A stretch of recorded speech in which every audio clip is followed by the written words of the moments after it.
Welcome to the December General Meeting for Community Board 2.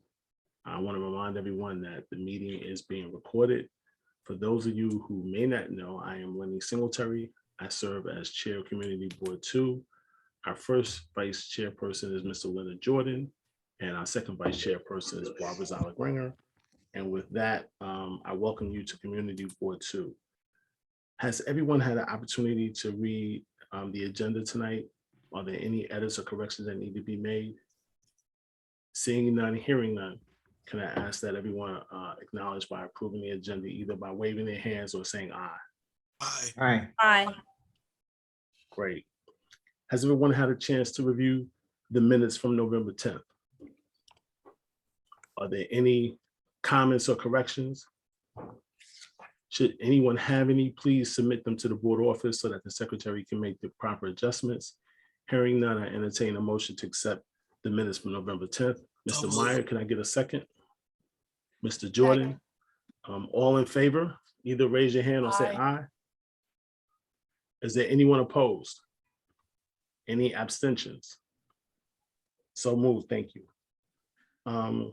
At this point in the agenda, we're up to item number 4, election for board officers for calendar year 2022.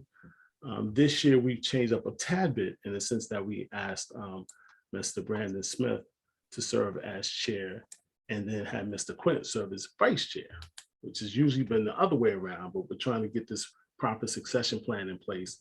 And someone told me that they saw Mr. Quint on J Street dancing when the announcement was made that he would not have to lead this effort. So with that, I'm going to turn it over to Mr. Smith to lead us through agenda item number 4. Thank you very much, Mr. Singletary, and really thank you, Mr. Quint. You set an amazing example, and honestly, I can only aim to and hope to live up to the wonderful example you set over the years. As you all know from the action report of the nominating committee that was distributed earlier today, and recall from last month's meetings, nominations took place at the November general board meeting, and that was the only time to make nominations. Once again this year, our election is going to be straightforward.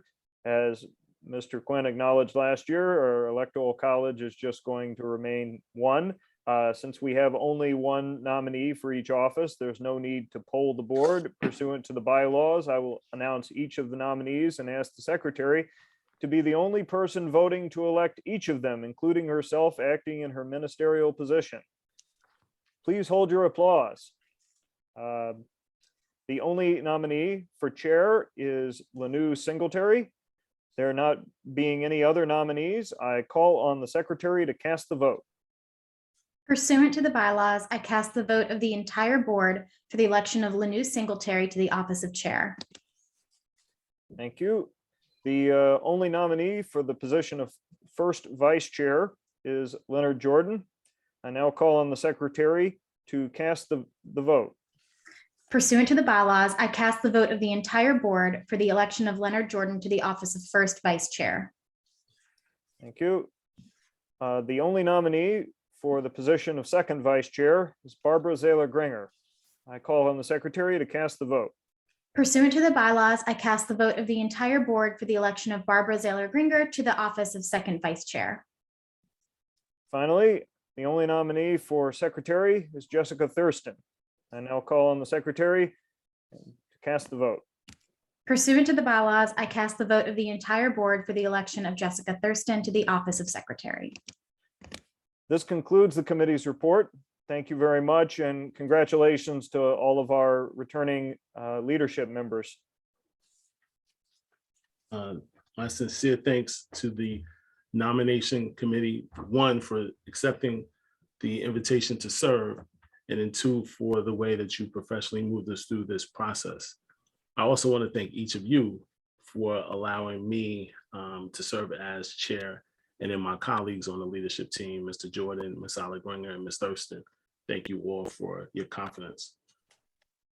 Moving on to the next item on the agenda, we have committees for action. We'll start first with the Health, Environment, and Social Services Committee, and a familiar voice, Mr. Brandon Smith. Thank you very much. We just had our meeting last week of the Health, Environment, and Social Services Committee. We only had one new liquor license, which I will present here. This liquor license is for 174 Smith Street between Wyckoff and Warren. It's a location that is going to be known as Mad About Chicken. And you guessed it, it's a chicken spot. The basics of this application is it used to be called Pane y Vino. It's been closed for, it seems, a couple of years. They're going to be open from 11 a.m. to 12 midnight every day of the week. They have no outdoor seating at this location. There are residences upstairs, but they're currently vacant, so there was no one to contact up there. And they did post though. They have another location on Grand Street in Williamsburg, and they haven't had any other issues at that location. Upon hearing all of the facts and having a brief Q&A about local hiring, we voted in favor of this application by a margin of 7-0-0. Thank you, Mr. Smith. That's your one item for the evening, correct? That is, I understand. We didn't have any issues with the renewals, but Okay, that's fine. I'll entertain a motion to accept the committee's recommendation. Mr. Meyer, second, Mr. Jordan. Is there any discussion on the motion? Hearing none, all in favor, please raise your hand or acknowledge by saying aye. Aye. Aye. Aye. Is there anyone who is opposed to the motion? Any abstentions? Committee's recommendation passes. Thank you, Mr. Smith. Next committee for board action is land use, Mr. Carlton Gordon. Oh, wait.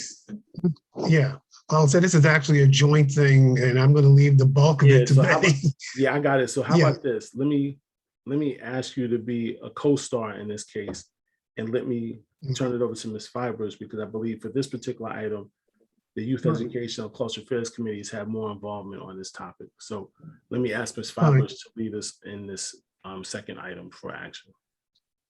Thank you, and good evening.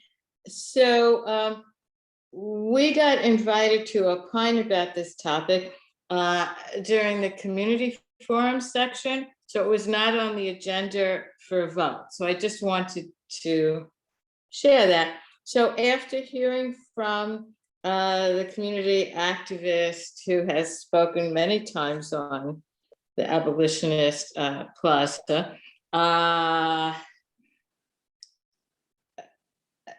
committee heard all of the concerns basically about the dog run, and people felt strongly that the dog run shouldn't be on top of where the tunnels were during the abolitionist time. So we discussed it and really wanted to bring the design people, the EDC, etc., to the table, because we only heard one side. We didn't hear, both sides of the issue. So we voted to have the full board bring the design people to a discussion around moving the dog run to another place in the plaza. We also understood that some of the work has started already, but people felt strongly about this. So we voted 6-0. So we were in favor of, bringing this discussion forward to explore, and the sentiment of our members was to be able to move the dog run to another place in the plaza. Okay, Betty, so just so I'm clear, what is the request of this community board tonight? What are you asking for us to take action on? We're asking for a motion that the agency, is that the EDC, come to the board so that there can be a more robust conversation. So thank you, Taya. The board requests, we request that the EDC, the architect and the designers meet with the board, the full board, to discuss the moving of the proposed dog run at the abolitionist place to another location within the park that is not like over above, adjacent to the historic tunnels All right. during So, the abolitionist time. so as I understand this is not something that requires the community board as a general body to really act upon. As chair, you and the committee made a request to have an agency come and present. The office, we should be able to satisfy that request and submit the information and the desire for EDC and the appropriate parties to present. And so we'll do that. That's not a question. That's not something that needs to take action. Good. We'll do it. So Taya, are we prepared? Have we moved on this yet to inquire from EDC whether they can present to the full board? Mr. Singletary, we have not. We were not sure if you wanted to take this to a full board vote. Okay, so it doesn't require a vote. The committee made a request. I think we should satisfy it. And when you get a moment, let's draft a letter. I'm happy to sign it. Let's ask EDC to come make a presentation. In the spirit of being fully transparent, I did receive a communication from Assemblywoman Joanne Simon, and I've had conversations with representatives from the Downtown Brooklyn Partnership. And so Assemblywoman Joanne Simon is passionate about having this discussion and helping to facilitate a conversation to see about a proper location that's respectful of the heritage that's there, while also recognizing that there is a desire for a dog run. So she's hoping that she can help satisfy a collegial conversation to a positive solution. And I understand that this is a design that may have been in place for a while. And so more to come on how the conversation will come. But I think the request is fine. It doesn't require board action. We'll execute that. All right. Okay, very good. Thank you. I appreciate that. Next up on the agenda is chairperson's report. I really don't have much of a report this evening.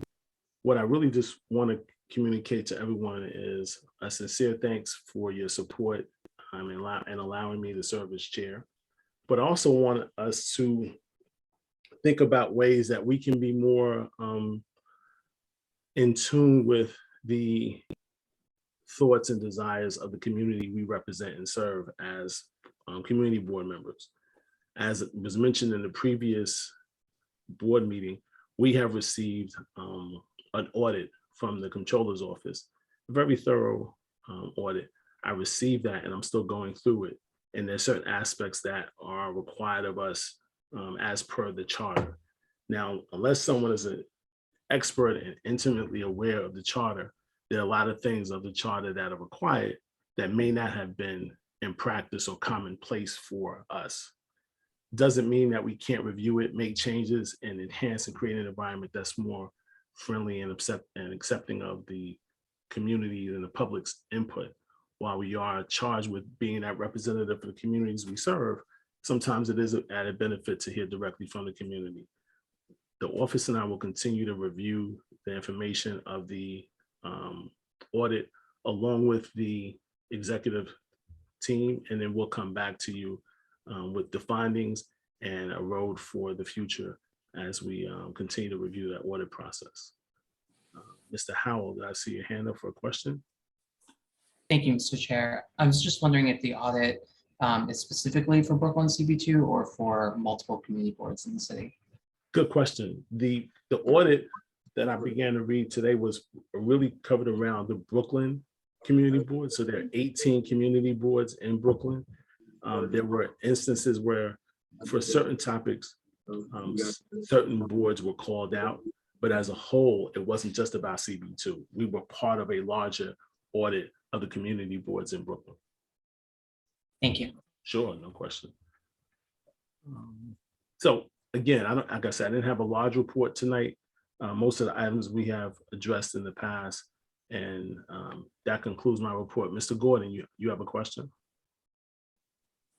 You're on mute, Carlton. Thank you. Yes, thank you, Lenny. So I just want to be clear because I just saw our land use agenda. They have it's been included that there will be a public, not just the usual open session for people to comment who are not members. But there's this early in the agenda, it's been noted there'll be the public comment that would be pursuant to the what the controller is asking for. So are we still going to go with that?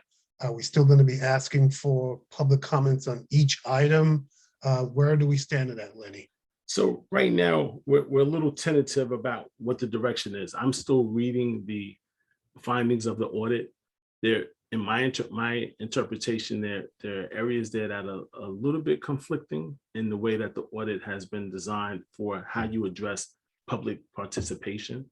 It reads as if when there's a voting item, that there should be a section pulled aside, or a portion of the meeting should be pulled aside where you can get feedback directly from the public on the item that you're voting on.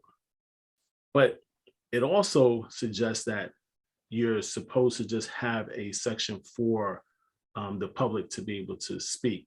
And so I'm not really clear. I'm still trying to read through that. There is a period from now until December 21st where we can continue to go back with the controller's office to get greater clarification. So what we're doing at this point is erring on the side of caution to make sure we have that posted on the agenda so we can have feedback from the community, from the public. And then as we get more clarity and greater detail, we'll know how to move going forward. So it's safe to say, at the time of our next meeting, we will be clear on how to handle that going forward. So I guess the way we should handle it is we'll take comments just before we begin our voting items. So this way, if people have comments upon the items that are about to be voted, they can make those comments, and then we'll still have later towards the end of the meeting, the usual open area where people non-members can make a comment. I guess that seems to be the best way to handle it for now. Yeah, so there's two things that we're solutioning for here. As part of the open meeting law, the section of the agenda that you referenced for open forum, that satisfies a portion of the open meeting law, meaning that your meetings need to be public and the public has a right to speak. The same thing, at the same time, the charter, as described by the controller's office, does have a section that requires or allows for the public to have input on a voting item. And so that's what the section that's moving further up in the agenda allows for, so that there's two opportunities for the public to give feedback. And so this allows us to accomplish both items. Okay, so the public will be given an opportunity before and an opportunity after. That's right. That's right. Right. Okay. Mr. Du? Yeah, good evening, Community Board 2 and Chair Singletary. I just found this conversation rather interesting. When I joined the community board over 2 decades ago, there was no public comment period whatsoever. You sat in the room, you listened to the presentations, you listened to the committee ask questions in terms of applications. This is a landmarks committee meeting. And then at the end of the meeting, you could not ask any questions. You had to leave so that the committee could vote in absentia. And you had to call Carmen the next day to find out the results of the committee's vote. So this is a whole different paradigm, and we're trying to make it even better. But just so that you all know, when I write the book, I will be talking about how we got from there to here, because this is a really paradigm shift that the community board is trying to figure out how to even communicate better with the public that we are responsible for. Thank you. Thank you, John. And I think for those who may not be paying attention about whether inflation is real, originally when John said this was going to be a screenplay, so now it's a book. Let's move on to the next book is first. agenda, which is the acknowledgement of any elected officials and dignitaries. Taya, are you aware, as I look through the screen, do we have any elected officials in person this evening? I see Ms. Blackshear and Mr. Mayhew from Senator Kavanagh's office. Sure. Let's go with Nan first. Ms. Blackshear, good evening. Good evening, Chair Singletary. I'm very happy to be here for the end of the Community Board 2's 2021 meetings. And I'm very happy to see that the board is in place. So congratulations to all the executive officers. You have a lot of work cut out for you, I'm sure, for 2022. First, before I get into my talking points, I just wanted to say congratulations to the newly appointed members of Community Board 2. I welcome Emily Anadu and Yvette Richardson. I know everybody might know, particularly the HES committee knows Miss Anadu. And Ms. Richardson, I'm sure, will be working very hard on behalf of Community Board 2. So welcome to those two ladies.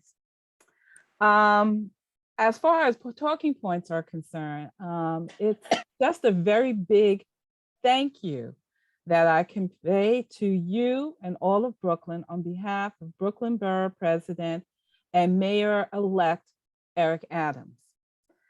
He extends his deepest gratitude to every Brooklynite, and he has been honored to serve you as your borough president for these past 8 years. And I just wanted to kind of give you guys a rundown of how Mayor-elect and Borough President Eric Adams' investment has been throughout his 8 years. So I just want to say that these following investments came out of Borough Hall. $200.2 million was allocated to education. $132 million was allocated to STEM technology projects. $29 million was allocated to healthy eating projects. $27 million was allocated to infrastructure upgrades. $12 million allocated to higher education. Approximately $48.7 million allocated to arts and culture, $38.2 million allocated to community development, $20.3 million allocated to economic development, $64.4 million allocated to housing, $46.5 million allocated to parks and open spaces, and $22.3 million allocated to public health. That is a grand total of $440 million capital funding portfolio during his tenure. So he's quite proud of that record, on top of the many programs that he's run during his 8 years. I could go through the list, it's too numerous to name in 2 minutes. But briefly, I just wanted to mention that the borough president, mayor-elect, convened a roundtable on traffic safety on November 22nd of this year with council member and New York City comptroller-elect Brad Lander. Transit, alternatives, and families for safe streets were also part of that convening. The roundtable discussion at Borough Hall comes amid an especially deadly year for traffic violence. Most recent statistics indicated that traffic crashes have claimed the lives of 243 people in the city to date this year. That's more than any other full year since Vision Zero went into effect. This convening also included high-ranking city officials such as DOT Commissioner Hank Gutman and Department of Health and Mental Hygiene Commissioner Dr. Dave Chotsky, as well as elected leaders and advocates. The purpose of this convening? To stop reckless driving and realizing the goals of Vision Zero. And also for Thanksgiving, your borough president did his recent annual plants giveaway. And this is where he basically distributes healthy produce to Brooklynites in need. And this was done during his tenure and the last few years of his tenure. This event was sponsored by Wegmans, UA3, Cake Farms, the Campaign Against Hunger, Men Elevating Leadership, and National Grid. Volunteers helped to distribute more than 5,000 pounds of produce to Brooklynites in need for the annual holiday. And of course, the event highlighted the borough president's ongoing commitment to ending food insecurity while promoting a healthy lifestyle for all Brooklynites. And that is a viewpoint that the borough president and mayor-elect has now and into the future. All I can say is there's a lot more information, but to try to keep within the 2 minutes, and I have a feeling I've just gone over, I just want to say on behalf of Brooklyn Borough President Eric Adams, it has truly been an honor serving and representing him to Community Board 2 and other community boards. Thank you. Thank you, Nan, and it's always been a pleasure to work with you as you represented the office of Borough President. So thank you so much for being who you are as well. Thank you. Next person I see is Mr. Mayhew, representing Senator Kavanagh. Yes, thank you so much. Good evening, everyone. I am GMayhew from State Senator Brian Kavanagh's office. I do have 2 updates for you. The first one is that on Monday, Governor Hochul announced the launch of New York State's Homeowner Assistance Fund. This is a program that is administered by the New York State Division of Homes and Community Renewal, and it is a federally funded program that aims to assist homeowners who are at risk of default, foreclosure, or displacement as a result of financial hardships due to the COVID-19 pandemic. The application will go live on Monday, January 3rd. So for more information on eligibility requirements and the application process, you can visit the state's website. I will put that in the chat after I'm done. And also we have coming up a virtual town hall. The senator will be hosting that town hall on Monday, December 13th from 7 to 8:30. This event will be a wonderful chance for constituents in Carroll Gardens, Cobble Hill, Vinegar Hill, Brooklyn Heights, Columbia Waterfront, Fulton Ferry, and Dumbo, we have to list all our neighborhoods, to discuss different issues that affect them. It's really designed as a free-flowing conversation between the senator and his residents and his constituents. So if you're interested, we ask that people RSVP before the event. I will add the flyer also to the chat. And on the flyer, there's a link to register and a form to register, and you have an opportunity to ask questions beforehand. Okay, so if you have any other questions, feel free to contact me. I'll put my information in the chat. And that's it. Thank you so much. Thank you, Gray. It's always a pleasure to have you provide the updates and keep up the great work. Thank you. Are there any other elected officials or dignitaries? Tay, am I missing anybody? I don't think so. I don't see any additional. Okay, great. Before I move on to committees to report, I generally try not to do this a lot because I don't want to put anybody on the spot. But I think when we have long-serving members who have not been around for a while and you see them again, it's always a good thing. So I want to take the moment to say good evening to Michelle Gelbs. Cheryl has always been a consistent person within the Transportation Committee, and she had once served as co-chair. And so it's good to see your face. Thank you for joining, and I see that smile coming out. So good to see you. Hi, how are you? We're doing well. Yeah, taking it one day at a time, but I'm here. Good to see you. So now we're up to agenda item number 8, committees to report. We'll start with economic development and employment.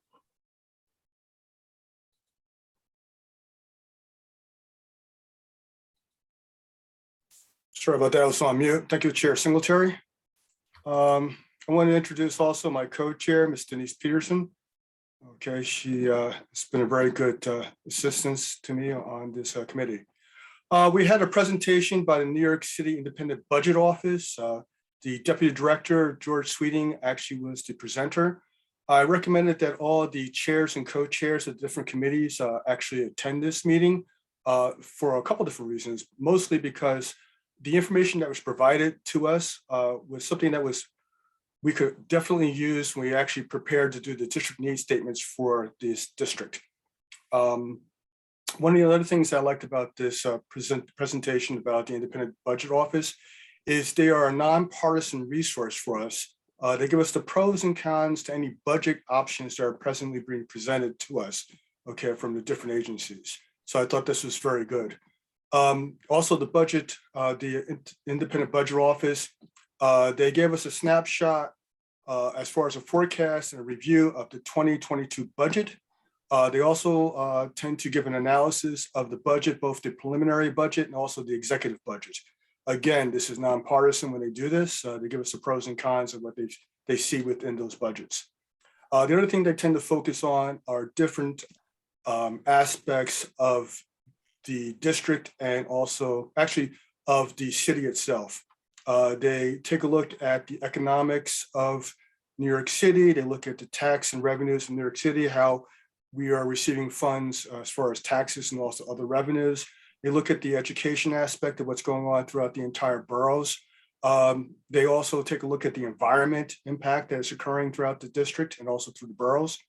They look at infrastructure. They do social and community services. They also discuss labor situations. They discuss the employment situation. And also one of the things I thought was very relevant was they also discussed the impact of COVID on New York City and also the recovery that we're currently going through as we deal with COVID. And they make forecasts and projections out to 2025. I found this very informative. Anyone who didn't get a chance to see this meeting, it's been recorded. I would strongly suggest two things. One, that you actually take a look at the website, and two, look at the recording itself that's going to be presented. If it's not already online, will be currently on YouTube. And that's my report. Thanks, Bill. Appreciate the report. Next committee to report is Finance and Personnel, Mr. Jordan. Thank you, Mr. Singletary, and want to congratulate the new board members and also wish everybody a happy holiday. And also thank you for allowing me to serve you for another year. We met on November 18th, and just a couple of the highlights of that meeting. We went over, we usually have a budget reconciliation around that time, every time we meet our regular meetings. So we currently have unencumbered money, about $23,000 in the budget. However, we did have some expenditures that we did approve.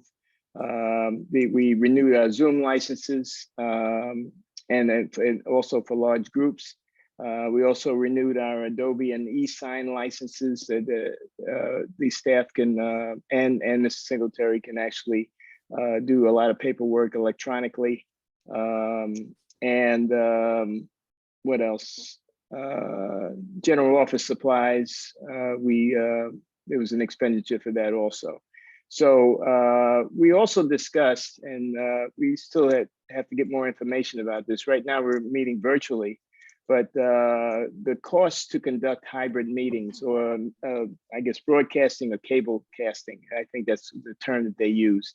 We haven't really gotten any numbers on that or whatever, and we just have to find out in the future when we're back to meeting in person, how we're going to handle that and what the cost would be.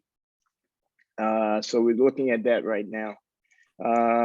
The posting has been published for the district manager and also for the community assistant. And we did have some discussion about not only interview questions, the dates of the interviews, how we're going to interview folks, and the format that we're going to use. We haven't finalized it yet. We will be meeting again in January to discuss that, to actually finalize that. And I believe, I'm not sure yet about when we will start interviewing, but I believe January is the target at this particular point. What else? As you know, Ms. Phillips Almeida was on our committee, and she actually had rotated off the board itself. And we have a new member, Ms. Santia Palicia. I hope I didn't murder her last name. So I just want to thank her and congratulate her for joining us. And she has been a member, I think, of one of the other committees and member of the board for some time also. Our next meeting, our next regularly scheduled meeting will be on February 24th.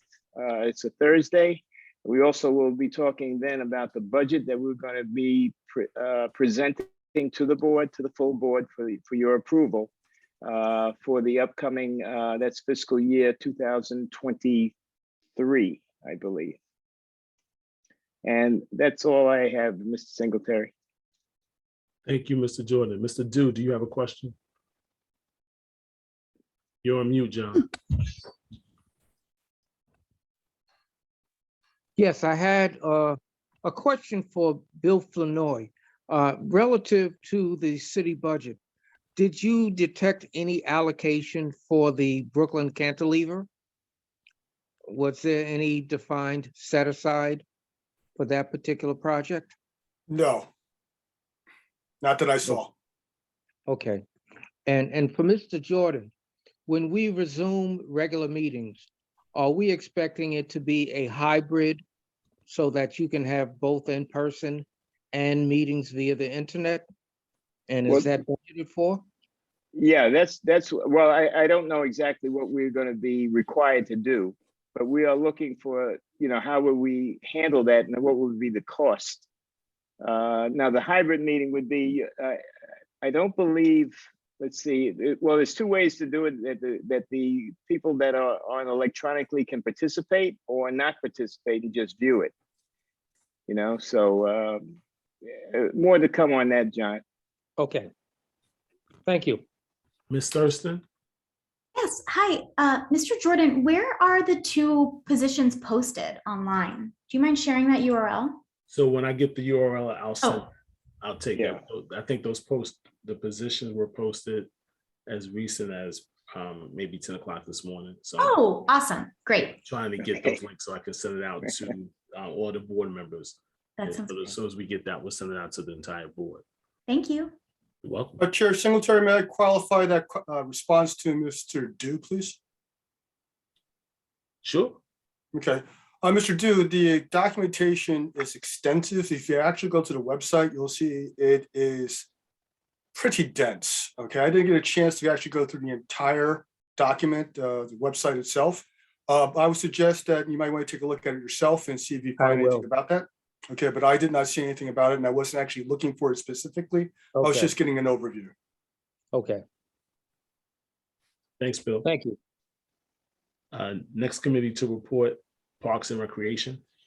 Thank you, Mr. Singletary, and I'd like to echo the expressions that you and Mr. Jordan expressed to thank the members of the board for their vote of confidence in supporting our election. And I want to wish everyone a very happy holiday, whatever holiday you're celebrating. And I think we all hope that 2022 will see some normalcy and sanity and being able to meet people in person. And I want to introduce my co-chair, Andrew Lastawecki. Thanks for being here tonight, Andrew. We last met on November 15th. At that time, as you may recall, members of our committee have each sort of adopted a park or playground and have periodically gone to check up to see how those spaces are doing. And so there seemed to be a very common concern about needs for resurfacing of the depending on the playground, whatever components there are on the ground. Sometimes it's rubber, sometimes it's other things, but there seems to be a general consensus that resurfacing needs to be done. And I know the Parks Department does have a schedule for doing that, but sometimes it takes a little bit longer than you might like. There were requests for pruning trees at playgrounds, and again, we heard that that trees are very important, providing shade. Someone reported a rat problem. And there were 2 instances of homeless people living in a playground, at which there were concerns about that person as well as concerns about the impact on the use of the playground by others. So we're hoping that we can bring that to the attention of the Parks Department. And that's about it. So the committee members will continue to be looking after their particular playgrounds, and we'll be hearing more updates in 2022. Thank you. Thank you, Barbara. Just before we call on the next committee and in advance of agenda item number 9, if you are representing a city agency or a community partner, I'd ask that you acknowledge yourself in the chat so we can make sure we call you when we get to agenda item number 9 and we don't miss any of those individuals who sit in the category of city agency or community partner. Our next committee to report is Transportation and Public Safety. Good evening. I'm Sid Meyer. I'm the chair. We don't have a co-chair. We had our meeting earlier in November. And at the committee meeting, we had a presentation from EDC, who presented a proposal to do some ferry construction on the Fulton Ferry to add another dock and to move the dock and other make construction.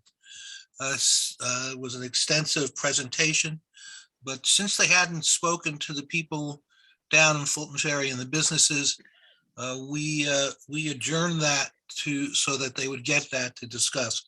The proposal concerned whether all the construction would need to be done during the day or whether some of it needed to be done at night. And without having the input from the community who they had not spoken to, at least I didn't feel that we had enough information to make a recommendation one way or the other. So we adjourned it and we sent them to talk to the people there and the businesses and to report back. I haven't heard anything yet, so I'm not sure whether it will be on our next agenda, but I will follow up.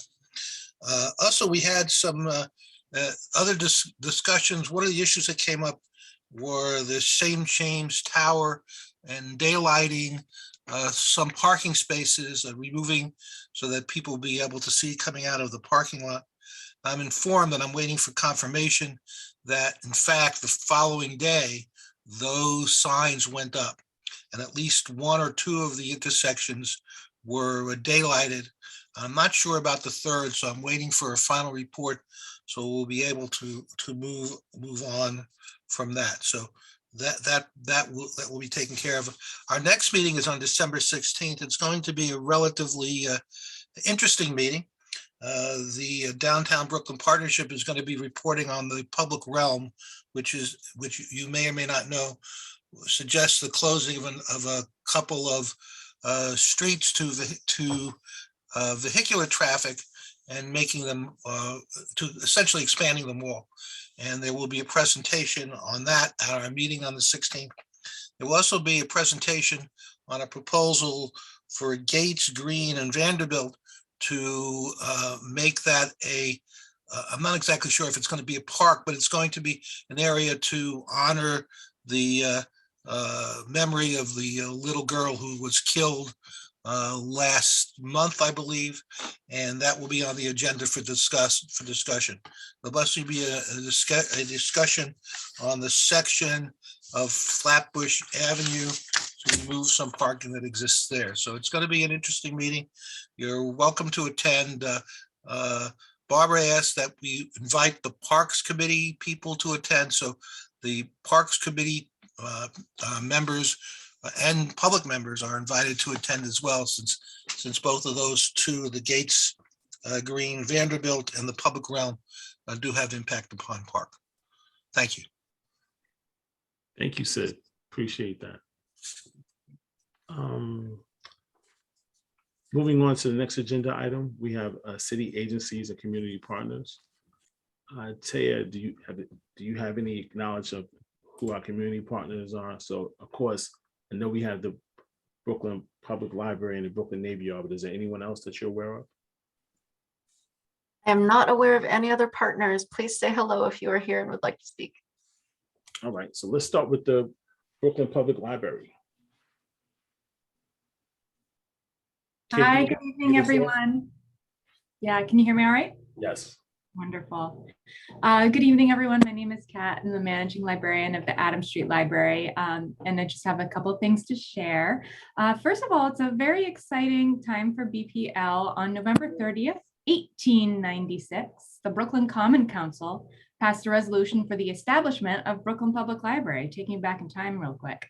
The new institution began operations in December 1897 with the opening of the original Bedford branch in what had been a public school building. And we've come around to 2021, and we're beginning our year-long celebration of our 125th anniversary. And we began with a proclamation from Brooklyn Borough President and Mayor-elect Eric Adams. And today, Brooklyn Public Library is one of the nation's largest library systems with 61 locations serving the borough and offers thousands of free books, resources, and programs each year. And of course, we are offering expanded library services at all open locations. I invite you, if you haven't been, to visit the Adams Street Library, please do so. You're welcome to browse the collections, access computers, and sign up for library cards. And please do check us out. And we're continuing to offer robust virtual programs, some limited in-person adult and teen programs. Please check out our calendar. And I'm going to toss it to my colleague, Rachel. Thank you. And happy end of the year holidays, everyone. Hello, thank you so much for letting us speak, Community Board 2. My name is Rachel Tiemann. I'm managing librarian at the Brooklyn Heights branch, which is currently offering lobby service out of the Center for Brooklyn History at 128 Pierpont Street.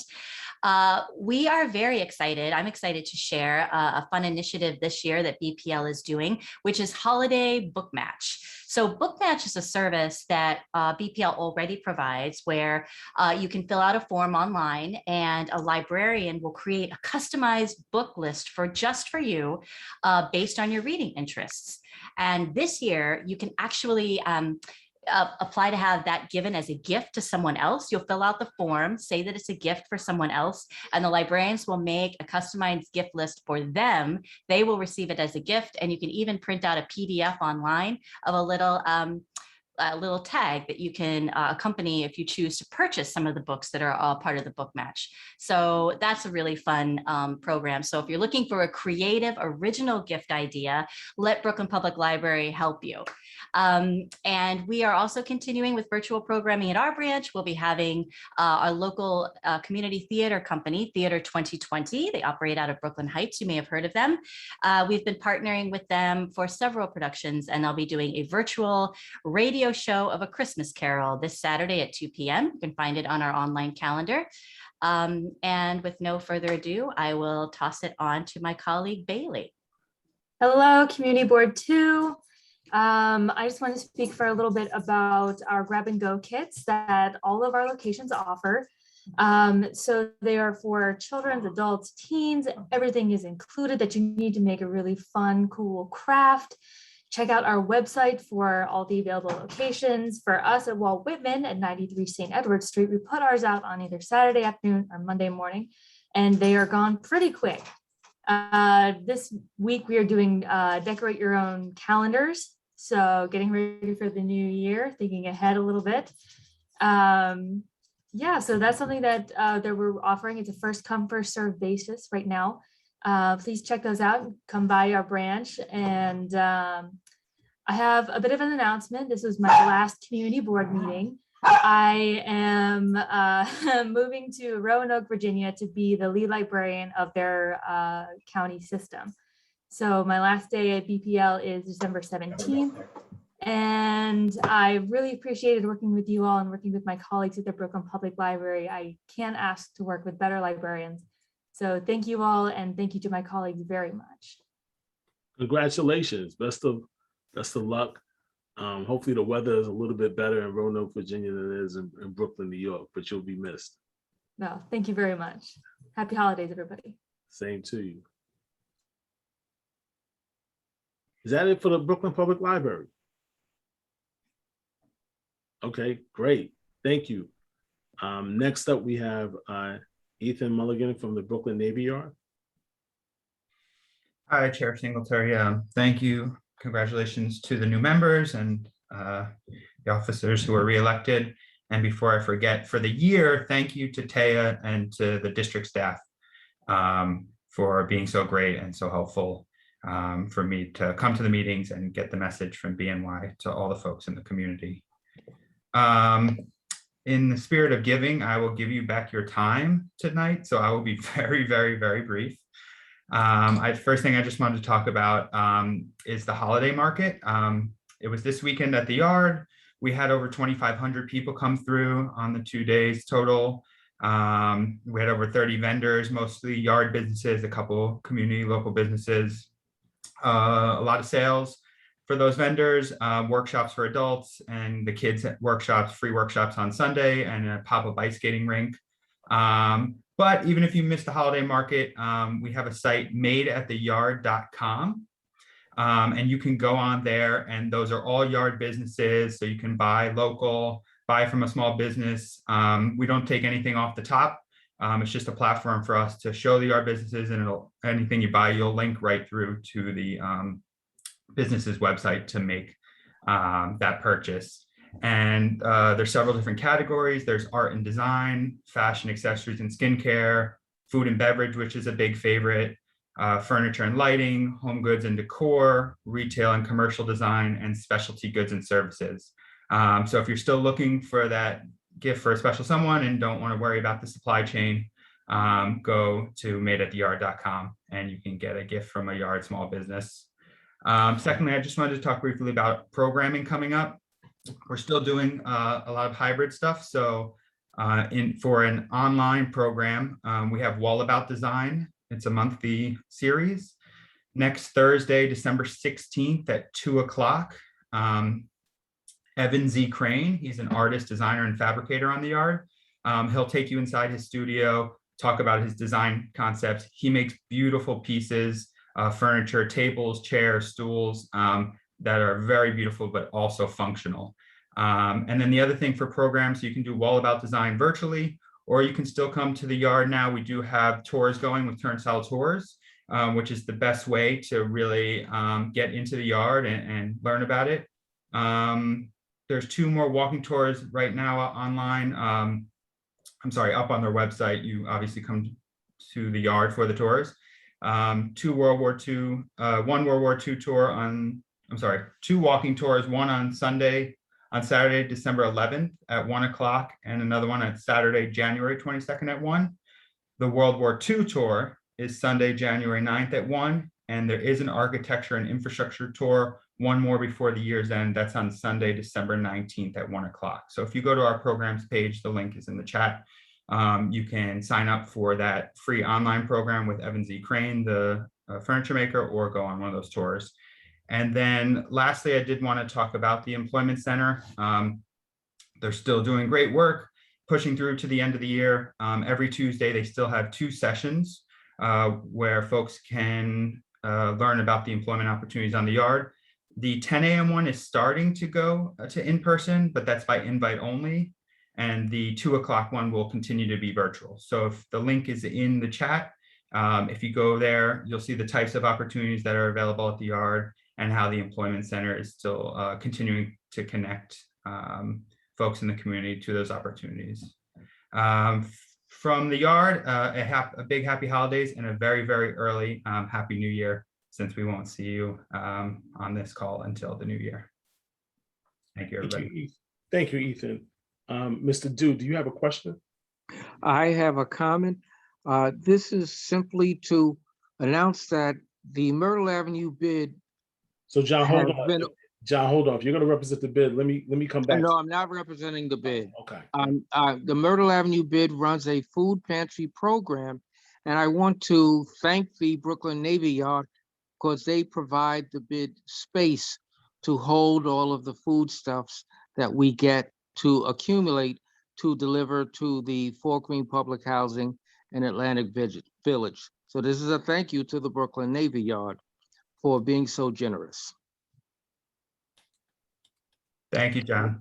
We appreciate it. And you can also sign up with Myrtle Avenue for those shifts for packing on Fridays and Saturdays for delivery as well. Okay. Thank you. Thanks again, Ethan. Next up, we have our very own Doreen Gallo, who's going to represent the Cadman Park Conservancy. Well, thank you so much. I just quickly, the New York City Parks Department, Letitia Gilroy reached out to the Conservancy. They're planning it's called Parka in the Park. So in December 18th, we're having a big dance party in the park, and they asked the Conservancy to do a coat drive at the same time. It was actually the DJ, I think his name is Herbert Holla, suggested it. He said, if we're doing this, we should really do this and also do a coat drive. So it's like, wear your coat, come dance, bring a coat, gently used. And we're partnering with St. Mary's Clothing Drive. So we're going to collect the coats. We'll of course get volunteers, and they're coming to collect and distribute. So that's December 18th, Cadman Plaza Park, 1 to 4. It's going to be a lot of fun. So I hope you can make it. We had an incredible planting season. We planted, Leonard will tell you, 16,000 either daffodil or tulip bulbs. So, and we have one more big event after this. We're going to try to do composting and wood chips. So I'll let you know. Maybe you can come meet us in the park. But thank you for the opportunity. Hope to see you on the 18th. Thank you, Doreen. I do not see any other city agency or community partners in the chats. So I'm going to move forward with other board business. Are there any items that fall under the category of other business this evening? I'm not aware of anything in advance. Okay, great. Moving on to agenda item 11. This is where we have a community forum. This is where we ask all non-board members if there are any items you want to share or any topics that you want to bring to our attention, that you do so now. Again, non-board members. And I ask that you keep your comments to 2 minutes. And should you like to speak, I ask that you identify yourself in the chat so we can properly call you to the mic.